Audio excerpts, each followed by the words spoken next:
नमस्कार दर्शकबिन, आजको मुख्य समाचारमा प्रधानमन्त्री केपी शर्मा ओलीले गणतन्त्र दिवसको अवसरमा टुडीखेलमा स्वदेश तथा विदेशमा रहेका सम्पूर्ण नेपाली दाजुभाइ तथा दिदीबहिनीहरूलाई हार्दिक शुभकामना व्यक्त गरिरहेको बेला उता हजारौं मानिसहरू राजावादी आन्दोलनमा सहभागी हुँदै भ्रष्ट सरकारको विरुद्धमा आवाज उठाइरहेको समाचार लिएर हजुरहरू समक्ष उपस्थित भइसकेका छौं। प्रधानमन्त्री ओलीले भने शाही दमन चिर्दै जनताले इतिहास रचेको दिन हो आज, मुकुटको होइन मुलुकको हितले स्थान पाएको दिन हो आज, सिंहासनको अभिमान तोडेर नागरिकको स्वाभिमान स्थापित भएको दिन, 7 दशक लामो जनताको बलिदानीपूर्ण सङ्घर्षले जितेर गणतन्त्र प्राप्त गरेको दिन हो।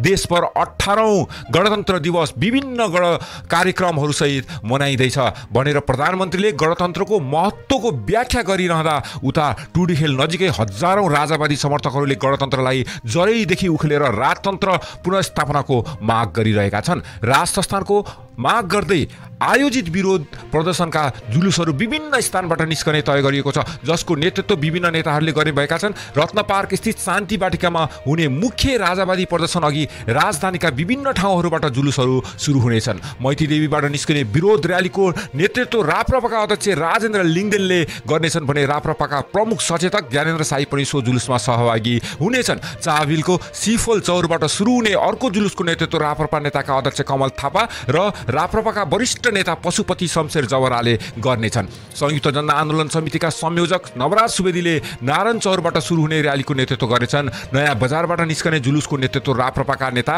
डाक्टर प्रकाश चन्द्र लोनीले गर्ने तय भएको छ। त्यसैगरी त्रिपुरेश्वरबाट सुरु हुने विरोध र्यालीको अगुवाई केशर बहादुर विष्टले गर्नेछन् भने यी सबै जुलुसहरू अन्ततः शान्ति वाटिकामा जम्मा भई विशाल विरोध सभामा परिणत हुने आयोजकहरूले जनाएका छन्। राप्रपाका प्रवक्ता मोहन श्रेष्ठले सामाजिक सञ्जाल फेसबुक मार्फत भनेका छन्, राज संस्थाको पक्षमा आजदेखि सुरु हुने आन्दोलनमा सहभागी हुन 9 विषयदेखि काठमाडौँ प्रवेश गर्दै गरेका विभिन्न क्षेत्रका राष्ट्रवादी साथीहरूलाई रोकिएको, अनावश्यक सोधपुछ गरिएको र आवत जावतमा अवरोध गरिएको जानकारी प्राप्त भएको छ। यस्तो नगर्न र आन्दोलनको वातावरण सहज बनाइदिन प्रशासनको गम्भीर ध्यान आकर्षण गराउँदछ।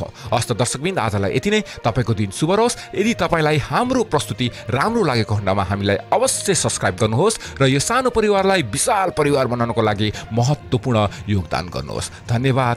नमस्कार।